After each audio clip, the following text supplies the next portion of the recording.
ತನುವು ನಿನ್ನದು ಮನವು ನಿನ್ನದು, ತನುವು ನಿನ್ನದು ಮನವು ನಿನ್ನದು, ಎನ್ನ ಜೀವನ ಧನವು ನಿನ್ನದು. ನಾನು ನಿನ್ನವನೆಂಬ ಹೆಮ್ಮೆಯ ಋಣವು ಮಾತ್ರವೇ ನನ್ನದು. ತನು ನಿನ್ನದು ಮನವು ನಿನ್ನದು.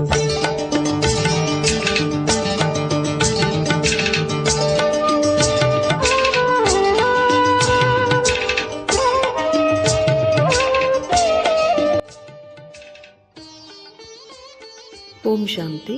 ಮುರಳಿಯ ದಿನಾಂಕ 26/6/2026. ಬಾಪ್ದಾದ ಮಧುಬನ. ಮಧುರ ಮಕ್ಕಳೇ, ಈ ಪ್ರಪಂಚದಲ್ಲಿ ನಿಷ್ಕಾಮ ಸೇವೆಯನ್ನು ಕೇವಲ ಒಬ್ಬ ಶಿವತಂದೆಯೇ ಮಾಡುತ್ತಾರೆ. ಉಳಿದಂತೆ ನೀವು ಏನೆಲ್ಲ ಕರ್ಮ ಮಾಡುತ್ತಿದ್ದೀರಿ ಅದರ ಫಲವು ಅವಶ್ಯವಾಗಿ ಸಿಗುತ್ತದೆ. ಪ್ರಶ್ನೆ: ನಾಟಕದ ಅನುಸಾರ ಯಾವ ಮಾತು 100% ನಿಶ್ಚಿತವಾಗಿದೆ? ಯಾವುದರಿಂದ ನೀವು ಮಕ್ಕಳಿಗೆ ಬಹಳ ಖುಷಿಯಾಗುತ್ತದೆ?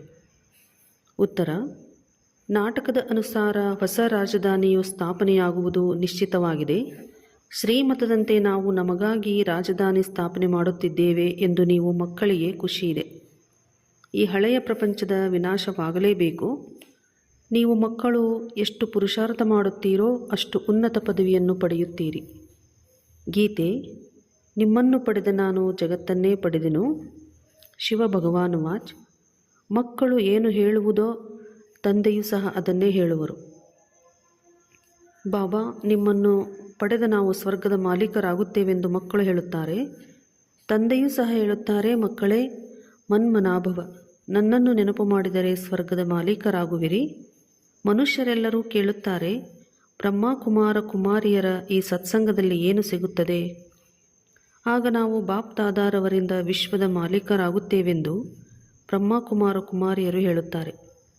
ವಿಶ್ವದ ಮಾಲೀಕರನ್ನಾಗಿ ಮತ್ಯಾರೂ ಮಾಡಲು ಸಾಧ್ಯವಿಲ್ಲ. ವಿಶ್ವದ ಮಾಲೀಕರು ಈ ಲಕ್ಷ್ಮೀನಾರಾಯಣರೇ ಆಗಿದ್ದರು. ಶಿವತಂದೆಯಂತೂ ವಿಶ್ವದ ಮಾಲೀಕರಾಗುವುದಿಲ್ಲ. ನೀವು ಮಕ್ಕಳೇ ವಿಶ್ವದ ಮಾಲೀಕರಾಗುತ್ತೀರಿ. ಆದರೆ ನಿಮ್ಮ ತಂದೆಯು ವಿಶ್ವದ ಮಾಲೀಕರಾಗುವುದಿಲ್ಲ. ಇಂತಹ ನಿಷ್ಕಾಮ ಸೇವೆ ಮಾಡುವವರು ಮತ್ಯಾರೂ ಇಲ್ಲ. ಪ್ರತಿಯೊಬ್ಬರಿಗೂ ಸೇವೆಯ ಫಲ ಅವಶ್ಯವಾಗಿ ಸಿಗುವುದು. ಭಕ್ತಿ ಮಾರ್ಗದಲ್ಲಿ ಅಥವಾ ಯಾರೇ ಯಾವುದೇ ಪ್ರಕಾರವಾಗಿ ಏನು ಮಾಡಿದರೂ ಸಮಾಜ ಸೇವಾಕರ್ತರಿಗೂ ಸಹ ಸೇವೆಯ ಫಲವು ಅವಶ್ಯವಾಗಿ ಸಿಗುತ್ತದೆ. ಸರ್ಕಾರದಿಂದ ಸಂಬಳ ಸಿಗುತ್ತದೆ. ತಂದೆಯು ತಿಳಿಸುತ್ತಾರೆ, ನಾನಂತೂ ನಿಷ್ಕಾಮ ಸೇವೆ ಮಾಡುತ್ತೇನೆ. ಮಕ್ಕಳನ್ನು ವಿಶ್ವದ ಮಾಲೀಕರನ್ನಾಗಿ ಮಾಡುತ್ತೇನೆ. ಆದರೆ ನಾನಾಗುವುದಿಲ್ಲ. ಮಕ್ಕಳಿಗೆ ಸುಖವನ್ನು ಕೊಟ್ಟು ಸುಖಧಾಮದ ಮಾಲೀಕರನ್ನಾಗಿ ಮಾಡಿ 21 ಜನ್ಮಗಳಿಗೆ ಸುಖವನ್ನು ಕೊಟ್ಟು ನಾನು ನಿರ್ವಾಣಧಾಮದಲ್ಲಿ ಅಥವಾ ವಾನಪ್ರಸ್ಥ ಸ್ಥಿತಿಯಲ್ಲಿ ಕುಳಿತುಕೊಳ್ಳುತ್ತೇನೆ. ವಾನಪ್ರಸ್ಥವೆಂದು ಮೂಲವತನಕ್ಕೆ ಹೇಳುತ್ತಾರೆ. ಮನುಷ್ಯರು ವಾನಪ್ರಸ್ಥವನ್ನು ತೆಗೆದುಕೊಳ್ಳುತ್ತಾರೆ. ಮಕ್ಕಳಿಗೆ ಎಲ್ಲವನ್ನೂ ಕೊಟ್ಟು ಸತ್ಸಂಗಗಳನ್ನು ಮಾಡುತ್ತಾರೆ. ಮುಕ್ತಿಯನ್ನು ತೋರಿಸುತ್ತಾರೆಂದು ಗುರುಗಳನ್ನು ಮಾಡಿಕೊಳ್ಳುತ್ತಾರೆ. ಮುಕ್ತಿ ಜೀವನ್ಮುಕ್ತಿಯ ಮಾರ್ಗವನ್ನು ಯಾವುದೇ ಮನುಷ್ಯರೂ ಕೊಡಲು ಸಾಧ್ಯವಿಲ್ಲವೆಂದು ಈಗ ನೀವು ಮಕ್ಕಳು ತಿಳಿದುಕೊಂಡಿದ್ದೀರಿ. ಅವರು ಯಾರಿಗೂ ಸದ್ಗತಿಯನ್ನು ಕೊಡಲು ಸಾಧ್ಯವಿಲ್ಲ. ತಮಗೆ ತಾವು ಕೊಡಲು ಸಾಧ್ಯವಿಲ್ಲ. ತಮಗೆ ಕೊಟ್ಟುಕೊಂಡರೆ ಅನ್ಯರಿಗೂ ಕೊಡಬಹುದು. ತಂದೆಯು ಪರಮಧಾಮದಿಂದ ಬರುತ್ತಾರೆ. ಅವರು ಅಲ್ಲಿಯೇ ವಾಸಿಸುತ್ತಾರೆ. ನೀವೂ ಸಹ ಅಲ್ಲಿಯೇ ವಾಸ ಮಾಡುತ್ತೀರಿ. ನೀವು ಪಾತ್ರವನ್ನು ಅಭಿನಯಿಸಲು ಈ ಕರ್ಮಕ್ಷೇತ್ರದಲ್ಲಿ ಬರಬೇಕಾಗುತ್ತದೆ. ತಂದೆಯೂ ಸಹ ಒಂದು ಬಾರಿ ಇಲ್ಲಿಗೆ ಬರಬೇಕಾಗುತ್ತದೆ. ನೀವು ಮಕ್ಕಳಿಗಾಗಿ ಸ್ವರ್ಗವು ಸ್ಥಾಪನೆಯಾಗುತ್ತದೆ. ಅಂದ ಮೇಲೆ ಅವಶ್ಯವಾಗಿ ನರಕದ ವಿನಾಶವೂ ಆಗಬೇಕಿದೆ. ಶಿವತಂದೆಯು ಬ್ರಹ್ಮನ ಮೂಲಕ ಆದಿಸನಾತನ ದೇವಿ ದೇವತಾ ಧರ್ಮವನ್ನು ಸ್ಥಾಪನೆ ಮಾಡುತ್ತಿದ್ದಾರೆ. ಪುನಃ ಮನುಷ್ಯರಿಂದ ದೇವತೆಗಳಾಗುತ್ತಿದ್ದೇವೆಂದು ನೀವು ತಿಳಿದಿದ್ದೀರಿ. 5000 ವರ್ಷಗಳ ನಂತರ ಪುನಃ ಬಂದು ಬ್ರಹ್ಮನ ಮೂಲಕ ಶಿವತಂದೆಯ ಮಕ್ಕಳಾಗುತ್ತೇವೆ. ಆಸ್ತಿಯನ್ನು ಪಡೆಯುತ್ತೇವೆಂದು ನಿಮ್ಮ ಬುದ್ಧಿಯಲ್ಲಿದೆ.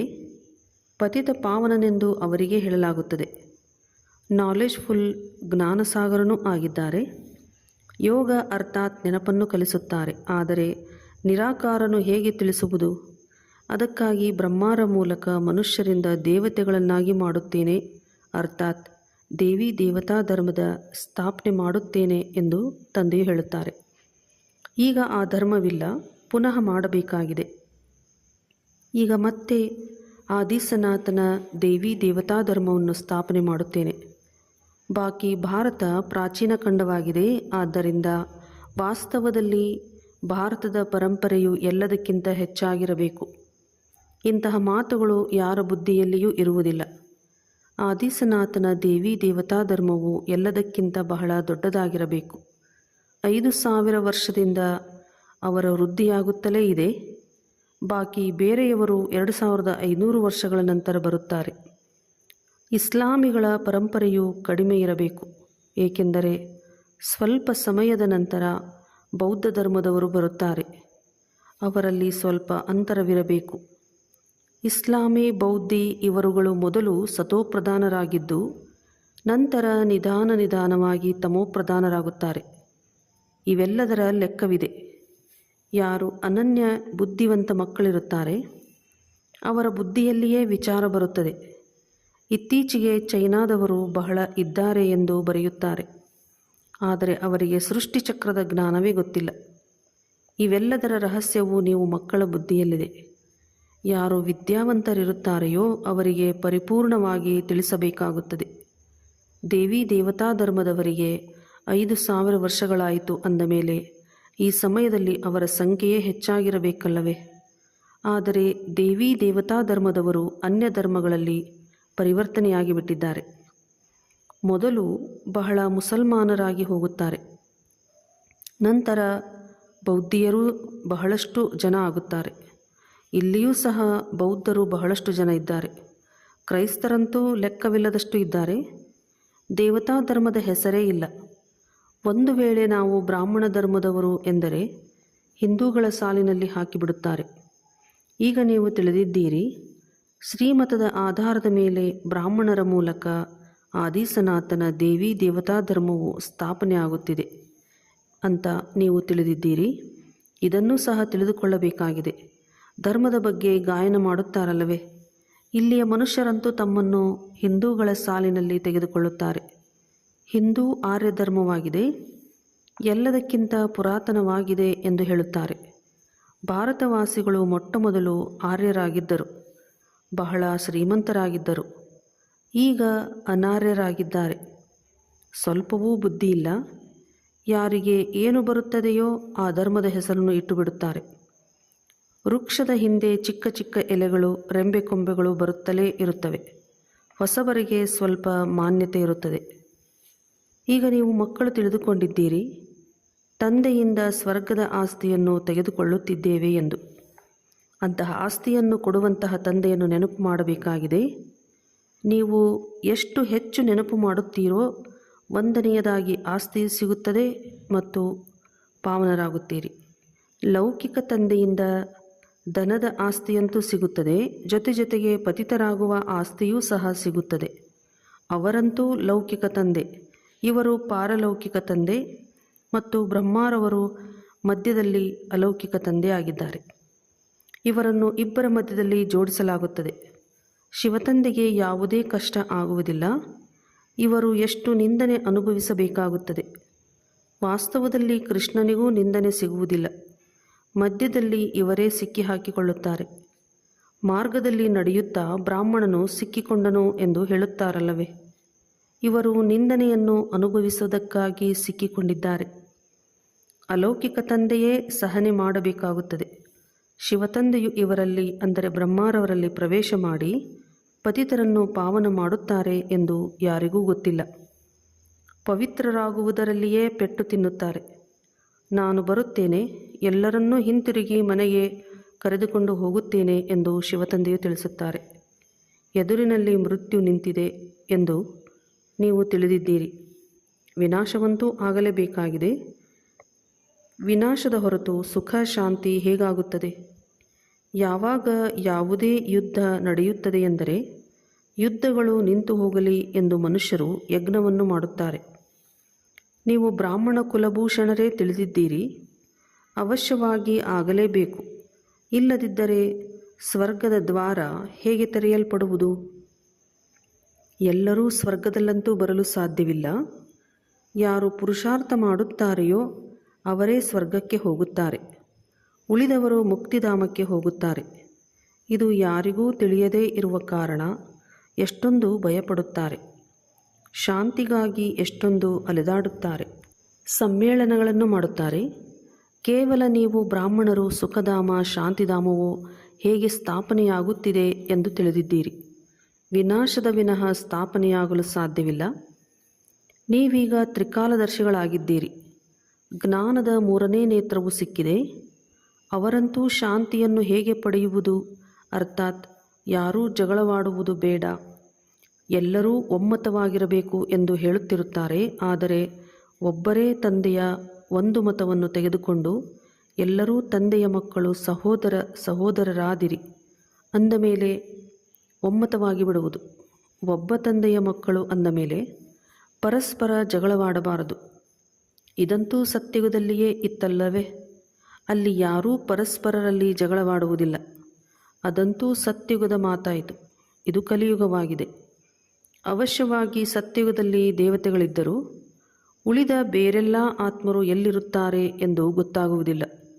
ಒಂದು ರಾಜ್ಯ ಕೇವಲ ಸತ್ಯುಗದಲ್ಲಿ ಮಾತ್ರ ಇತ್ತೆಂದು ಈಗ ನೀವು ತಿಳಿದಿದ್ದೀರಿ. ಅಲ್ಲಿ ಸುಖ ಶಾಂತಿ ಎಲ್ಲವೂ ಇತ್ತು. ನಂಬರ್ ವಾರ್ ಪುರುಷಾರ್ಥದನುಸಾರ ಇವೆಲ್ಲ ಮಾತುಗಳು ನಿಮ್ಮ ಬುದ್ಧಿಯಲ್ಲಿದೆ. ಅವಶ್ಯವಾಗಿ ನಾವು ಸತ್ಯಯುಗದಲ್ಲಿ ರಾಜ್ಯ ಮಾಡುತ್ತಿದ್ದೆವು, ಬಹಳ ಸುಖವಾಗಿದ್ದೆವು ಎಂದು ತಿಳಿದಿದ್ದೀರಿ. ಅದ್ವೈತ ಜ್ಞಾನವಿತ್ತು ಎಂಬ ತಿಳುವಳಿಕೆ ಯಾರಿಗೂ ಇರಲಿಲ್ಲ. ಈ ಸಮಯದಲ್ಲಿ ನೀವು ನಾಲೆಜ್ಫುಲ್ ಆಗುತ್ತೀರಿ. ತಂದೆಯು ನಿಮ್ಮನ್ನು ತಮ್ಮ ಸಮಾನ ಮಾಡಿಕೊಳ್ಳುತ್ತಾರೆ. ತಂದೆಯ ಮಹಿಮೆ ಏನಿದೆಯೋ ಅದರಂತೆ ನಿಮ್ಮನ್ನು ಮಾಡುತ್ತಾರೆ.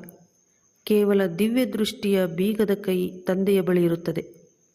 ಭಕ್ತಿ ಮಾರ್ಗದಲ್ಲಿಯೂ ಸಹ ನಾನು ಕೆಲಸ ಮಾಡಬೇಕಾಗುತ್ತದೆ. ಯಾರು ಯಾವ ಪೂಜೆಯನ್ನು ಮಾಡುತ್ತಾರೆಯೋ ಅವರ ಮನೋಕಾಮನೆಗಳನ್ನು ಪೂರ್ಣ ಮಾಡುತ್ತೇನೆಂದು ತಂದೆಯು ತಿಳಿಸುತ್ತಾರೆ. ಇಲ್ಲಿಯೂ ದಿವ್ಯ ದೃಷ್ಟಿಯ ಪಾತ್ರವು ನಡೆಯುತ್ತದೆ. ಅರ್ಜುನನು ವಿನಾಶದ ಸಾಕ್ಷಾತ್ಕಾರ ಮಾಡಿದನು ಎಂದು ಹೇಳುತ್ತಾರಲ್ಲವೇ? ವಿನಾಶವು ಅವಶ್ಯವಾಗಿ ಆಗಲೇಬೇಕಾಗಿದೆ. ವಿಷ್ಣುಪುರಿಯ ಸ್ಥಾಪನೆಯೂ ಅವಶ್ಯವಾಗಿ ಆಗಬೇಕು. ಕಲ್ಪದ ಹಿಂದೆ ತಂದೆಯು ಹೇಗೆ ತಿಳಿಸಿದ್ದರೋ ಅದೇ ರೀತಿ ಈಗಲೂ ಸಹ ತಿಳಿಸುತ್ತಿದ್ದಾರೆ. ಬಾಬಾ ನಮ್ಮನ್ನು ಮನುಷ್ಯರಿಂದ ದೇವತೆಗಳನ್ನಾಗಿ ಮಾಡುತ್ತಾರೆ ಎಂದು ಮಕ್ಕಳಿಗೆ ಖುಷಿಯಿದೆ. ಯಾವಾಗ ದೇವತೆಗಳಾಗುತ್ತೇವೆ ಆಗ ಆಸುರಿ ಸೃಷ್ಟಿಯ ವಿನಾಶವಾಗಲೇಬೇಕು. ನಾಲ್ಕೂ ಕಡೆ ಹಾಹಾಕಾರ ಮೊಳಗಲೇಬೇಕು. ಪ್ರಾಕೃತಿಕ ವಿಕೋಪಗಳೂ ಸಹ ಆಗಲೇಬೇಕೆಂದು ಬುದ್ಧಿಯಲ್ಲಿದೆ. ಬಾಂಬುಗಳ ಮಳೆಯಾಗುತ್ತದೆ. ಇವೆಲ್ಲದರ ವಿನಾಶವಾದರೆ ಸತ್ಯುಗದ ಸ್ಥಾಪನೆಯಾಗುವುದು. 5 ತತ್ವಗಳ ಗೊಬ್ಬರ ಸಹ ಸೇರಿಬಿಡುತ್ತದೆ. ಈ ಧರಣಿಗೆ ಗೊಬ್ಬರ ಎಷ್ಟೊಂದು ಸಿಗುತ್ತದೆ. ಈ ರುದ್ರಜ್ಞಾನ ಯಜ್ಞದಲ್ಲಿ ಎಲ್ಲವೂ ಸ್ವಾಹ ಆಗುತ್ತದೆ ಎಂದು ತಂದೆಯು ತಿಳಿಸುತ್ತಾರೆ. ಭಕ್ತಿ ಮಾರ್ಗದಲ್ಲಿ ರುದ್ರಯಜ್ಞವನ್ನು ಹೇಗೆ ರಚಿಸುತ್ತಾರೆ ನೋಡಿ. ಶಿವಬಾಬಾರ ಲಿಂಗ ಮತ್ತು ಅನೇಕ ಚಿಕ್ಕ ಚಿಕ್ಕ ಸಾಲಿಗ್ರಾಮ ಮಾಡಿ ಅದಕ್ಕೆ ಪೂಜೆ ಮಾಡಿ ನಂತರ ಅಳಿಸಿ ಹಾಕುತ್ತಾರೆ. ಪುನಃ ತಯಾರು ಮಾಡುತ್ತಾರೆ. ಪೂಜೆ ಮಾಡಿ ನಂತರ ಒಡೆದು ಹಾಕುತ್ತಾರೆ. ಶಿವತಂದೆಯ ಜೊತೆ ಯಾರು ಯಾರು ಸೇವೆ ಮಾಡಿದ್ದಾರೆ ಅವರ ಸ್ಥಿತಿಯನ್ನೂ ಹೀಗೆ ಮಾಡುತ್ತಾರೆ. ರಾವಣನ ಗೊಂಬೆಯನ್ನು ಮಾಡಿ ಪ್ರತಿ ವರ್ಷ ಸುಡುತ್ತಾರೆ. ಶತ್ರುವೆಂದ ಮೇಲೆ 1-2 ಬಾರಿ ಸುಡುತ್ತಾರೆ. ವರ್ಷವೂ ಸುಡುವ ರೀತಿಯಲ್ಲ, ಒಂದೇ ಬಾರಿ ಕೋಪವನ್ನು ತಯಾರಿಸುತ್ತಾರೆ. ರಾವಣನಂತೂ ವರ್ಷ ಸುಡುತ್ತಾರೆ. ಇದರ ಅರ್ಥವನ್ನು ಸ್ವಲ್ಪವೂ ತಿಳಿದಿಲ್ಲ. ನಂತರ ಸೀತೆಯನ್ನು ರಾವಣನು ಕದ್ದುಕೊಂಡು ಹೋದನು ಎಂದು ಹೇಳುತ್ತಾರೆ. ಸ್ವಲ್ಪವೂ ಅರ್ಥವನ್ನೇ ತಿಳಿದಿಲ್ಲ. ವಿದೇಶಿಯರಿಗಂತೂ ಸ್ವಲ್ಪವೂ ಅರ್ಥವಾಗುವುದಿಲ್ಲ. ಪ್ರತಿದಿನ ರಾವಣನ ಗೊಂಬೆಯನ್ನು ದೊಡ್ಡದಾಗಿ ಮಾಡುತ್ತಾರೆ. ಏಕೆಂದರೆ ರಾವಣನು ಬಹಳ ದುಃಖ ಕೊಡುವವನಾಗಿದ್ದಾನೆ. ಈಗ ನೀವು ಇದರ ಮೇಲೆ ಜಯಗಳಿಸುತ್ತೀರಿ. ಸತ್ಯಯುಗದಲ್ಲಿ ಇದು ಇರುವುದೇ ಇಲ್ಲ. ಇಲ್ಲಿ ಏನು ಕರ್ಮಭೋಗ ಭೋಗಿಸುವರೋ ರೋಗ ಇತ್ಯಾದಿಗಳಿಗೆ ರಾವಣನೇ ಕಾರಣನಾಗಿದ್ದಾನೆ. ರಾವಣನ ಪ್ರವೇಶತೆಯ ಕಾರಣ ಮನುಷ್ಯರು ಏನೇ ಕರ್ಮವನ್ನು ಮಾಡಿದರೆ ಅದು ವಿಕರ್ಮವೇ ಆಗುತ್ತದೆ. ಸುಖ ದುಃಖದ ಆಟ ಮಾಡಲ್ಪಟ್ಟಿದೆ. ಈ ಇತಿಹಾಸ ಭೂಗೋಳವು ಯಾರಿಗೂ ಗೊತ್ತಿಲ್ಲ. ಲಕ್ಷ್ಮೀನಾರಾಯಣರಿಗೆ ಹೇಗೆ ರಾಜ್ಯ ಸಿಗುತ್ತದೆ ಎಂದು ಯಾರಿಗೂ ಗೊತ್ತಿಲ್ಲ. ಲಕ್ಷ್ಮೀನಾರಾಯಣರು ಹೇಗೆ ರಾಜ್ಯ ಮಾಡಿದರು ಎಂದು ಚಿಕ್ಕ ಚಿಕ್ಕ ಮಕ್ಕಳು ತಿಳಿದುಕೊಂಡಿದ್ದೀರಿ. ಸಂಗಮಯುಗದಲ್ಲಿ ರಾಜಯೋಗವನ್ನು ಕಲಿತು ಇವರು ಪದವಿಯನ್ನು ಪಡೆದಿದ್ದಾರೆ. ಚಿಕ್ಕ ಚಿಕ್ಕ ಮಕ್ಕಳು ಹೋಗಿ ಇವರು ಹೇಗೆ ರಾಜ್ಯಭಾಗ್ಯವನ್ನು ಪಡೆದರು. ಈಗಂತೂ ಕಲಿಯುಗವಾಗಿದೆ, ಇದನ್ನಂತೂ ಸತ್ಯಯುಗ ಎನ್ನಲು ಸಾಧ್ಯವಿಲ್ಲವೆಂದು ಬಿರ್ಲಾದವರಿಗೆ ತಿಳಿಸಬೇಕು. ರಾಜ್ಯಭಾಗ್ಯವಂತೂ ಈಗ ಇಲ್ಲವೇ ಇಲ್ಲ. ರಾಜರ ಕಿರೀಟಗಳನ್ನು ಉಡಾಯಿಸಿಬಿಟ್ಟಿದ್ದಾರೆ. ಧರ್ಮಶಾಸ್ತ್ರಗಳು ಕೇವಲ 4 ಮಾತ್ರ ಇದೆ. ಗೀತಾ ಧರ್ಮಶಾಸ್ತ್ರವಾಗಿದೆ. ಯಾವುದರಿಂದ ಈ 3 ಧರ್ಮಗಳು ಸ್ಥಾಪನೆಯಾಗುತ್ತದೆ? ಸತ್ಯುಗದಲ್ಲಿ ಅಲ್ಲ. ಲಕ್ಷ್ಮೀನಾರಾಯಣರ ಅಥವಾ ರಾಮನು ಧರ್ಮವನ್ನು ಸ್ಥಾಪನೆ ಮಾಡಿದರು ಎಂದಲ್ಲ. ಈಗ ಈ ಧರ್ಮ ಸ್ಥಾಪನೆಯಾಗುತ್ತಿದೆ. ನಂತರ ಇಸ್ಲಾಮಿ, ಬೌದ್ಧಿ ಮತ್ತು ಕ್ರಿಶ್ಚಿಯನ್ ಧರ್ಮ ಸ್ಥಾಪನೆಯಾಗುತ್ತದೆ. ಕ್ರಿಶ್ಚಿಯನ್ನರ ಧರ್ಮಗ್ರಂಥ ಬೈಬಲ್ ಆಗಿದೆ. ನಂತರ ಮುಂದೆ ವೃದ್ಧಿಯಾಗುತ್ತಾ ಹೋಗುತ್ತದೆ. ಆದಿಸನಾಥವು ದೇವಿ ದೇವತಾ ಧರ್ಮವೇ ಆಗಿದೆ. ಈಗ ಪುನಃ ದೇವಿ ದೇವತಾ ಧರ್ಮವನ್ನು ತಂದೆ ಸ್ಥಾಪನೆ ಮಾಡುತ್ತಾರೆ. ನೀವು ನಾಟಕದ ರಹಸ್ಯವನ್ನು ತಿಳಿದುಕೊಂಡಿದ್ದೀರಿ, ಖುಷಿಯಾಗಿಯೂ ಇರುತ್ತೀರಿ. ನೀವೀಗ ತಿಳಿದಿದ್ದೀರಿ, 100% ನಿಶ್ಚಿತವಾಗಿದೆ. ನಮ್ಮ ರಾಜ್ಯಭಾಗ್ಯವನ್ನು ಸ್ಥಾಪನೆ ಮಾಡಿಕೊಳ್ಳುತ್ತೇವೆ. ಇದರಲ್ಲಿ ಯುದ್ಧ ಯಾವುದರ ಮಾತಿಲ್ಲ. ರಾಜಧಾನಿಯ ಸ್ಥಾಪನೆಯಾಗುತ್ತಿದೆ, ಇದು ನಿಶ್ಚಿತವಾಗಿದೆ. ಆಯಸ್ಸು ನಿಗದಿಯಾಗಿದೆ, ಮೃತ್ಯುವೂ ನಿಗದಿಯಾಗಿದೆ. ನಾವೀಗ ಮತ್ತೆ ರಾಜ್ಯಭಾಗ್ಯವನ್ನು ಪಡೆಯುತ್ತಿದ್ದೇವೆ. ತಂದೆಯಿಂದ ಕಲ್ಪಕಲ್ಪವು ಆಸ್ತಿಯನ್ನು ಪಡೆಯುತ್ತೇವೆ.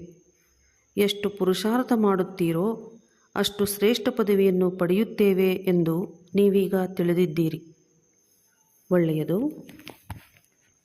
ಮಧುರಾತಿ ಮಧುರ ಅಗಲಿ ಹೋಗಿ ಮರಳಿ ಸಿಕ್ಕಿರುವ ಮಕ್ಕಳ ಪ್ರತಿ ಮಾತಾಪಿತಾ ಬಾಪ್ದಾದಾರವರ ನೆನಪು, ಪ್ರೀತಿ ಹಾಗೂ ಸುಪ್ರಭಾತ. ಆತ್ಮಿಕ ಮಕ್ಕಳಿಗೆ ಆತ್ಮಿಕ ತಂದೆಯ ನಮಸ್ತೆ. ಆತ್ಮಿಕ ಮಕ್ಕಳಿಂದ ಆತ್ಮಿಕ ತಂದೆಗೆ ನಮಸ್ತೆ ನಮಸ್ತೆ ನಮಸ್ತೆ. ಧಾರಣೆಗಾಗಿ ಮುಖ್ಯ ಸಾರ. ತಂದೆಯ ಯಾವ ಯಾವ ಮಹಿಮೆ ಇದೆಯೋ ಅದನ್ನು ಸ್ವಯಂನಲ್ಲಿ ತರಬೇಕು. ತಂದೆಯ ಸಮಾನ ಮಹಿಮಾ ಯೋಗ್ಯರಾಗಬೇಕಾಗಿದೆ. ಪಾರಲೌಕಿಕ ತಂದೆಯಿಂದ ಪವಿತ್ರತೆಯ ಆಸ್ತಿಯನ್ನು ತೆಗೆದುಕೊಳ್ಳಬೇಕಾಗಿದೆ. ಪವಿತ್ರರಾಗುವುದರಿಂದಲೇ ಸ್ವರ್ಗದ ಆಸ್ತಿಯು ಸಿಗುತ್ತದೆ. ಶ್ರೀಮತದಂತೆ ತಮ್ಮ ತನು ಮನ ಧನದಿಂದ ಒಂದು ಆದಿಸನಾತನ ದೇವಿ ದೇವತಾ ಧರ್ಮದ ಸ್ಥಾಪನೆ ಮಾಡಬೇಕಾಗಿದೆ. ವರದಾನ. ಹಳೆಯ ಸಂಸ್ಕಾರಗಳೆಂಬ ಅಸ್ತಿತ್ವವನ್ನು ಸಂಪೂರ್ಣ ಸ್ಥಿತಿಯ ಸಾಗರದಲ್ಲಿ ಸಮಾವೇಶಗೊಳಿಸುವಂತಹ ಸಮಾನ ಹಾಗೂ ಸಂಪೂರ್ಣ ಆಗಿರಿ. ತಂದೆಯ ಸಮಾನ ಅಥವಾ ಸಂಪೂರ್ಣರಾಗಲು ಸೃಷ್ಟಿಯ ಅಂತ್ಯದ ಮೊದಲು ತಮ್ಮ ಬಲಹೀನತೆ ಹಾಗೂ ಕೊರತೆಗಳನ್ನು ಅಂತ್ಯಗೊಳಿಸಿರಿ. ಯಾವುದೇ ಗೊಂದಲದ ಹೆಸರು ಚಿಹ್ನೆಯೂ ಇರಬಾರದು. ಈ ರೀತಿಯಲ್ಲಿ ತಮ್ಮನ್ನು ಉಜ್ವಲಗೊಳಿಸಿರಿ.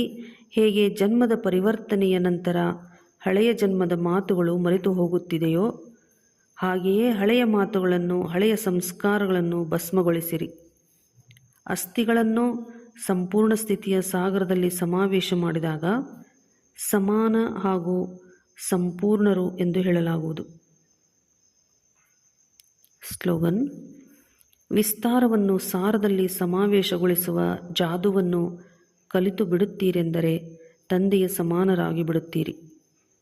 ಅವ್ಯಕ್ತ ಸೂಚನೆಗಳು. ಸದಾ ಹರ್ಷಿತರಾಗಿರಲು ತಮ್ಮ ಸ್ವಭಾವವನ್ನು ಸರಳ ಮಾಡಿಕೊಳ್ಳಿರಿ. ಸಹನಶೀಲರಾಗಿರಿ. ಸಹನಶೀಲತೆಯುಳ್ಳವರು ಬಾಹ್ಯ ಮುಖತೆಯ ವೈಬ್ರೇಷನ್ನೇ ಅಲ್ಲ, ಆದರೆ ಮನಸ್ಸಿನ ಸಂಕಲ್ಪವು ಏನು ಉತ್ಪನ್ನವಾಗುತ್ತದೆ ಆ ಸಂಕಲ್ಪಗಳ ಉತ್ಪತ್ತಿಯನ್ನು ನೋಡಿ ಗಾಬರಿಯಾಗುವುದಿಲ್ಲ. ತಮ್ಮ ಸಹನಶೀಲತೆಯಿಂದ ಎದುರಿಸುತ್ತಾರೆ ಮತ್ತು ಮುಖದಲ್ಲಿ ಸದಾ ಸಂತುಷ್ಟತೆ ಅಥವಾ ಪ್ರಸನ್ನಚಿತ್ತರಾಗಿ ಕಾಣಿಸುತ್ತಾರೆ. ಅವರ ನಯನಗಳು ಎಂದೂ ಅಸಂತುಷ್ಟವಾಗಿ ಕಾಣಿಸುವುದಿಲ್ಲ. ಅವರು ಸಂತುಷ್ಟಮಣಿಯಾಗಿರುವ ಕಾರಣ ಸದಾ ಹರ್ಷಿತರಾಗಿರುತ್ತಾರೆ. ಒಳ್ಳೆಯದು. ಓಂ ಶಾಂತಿ.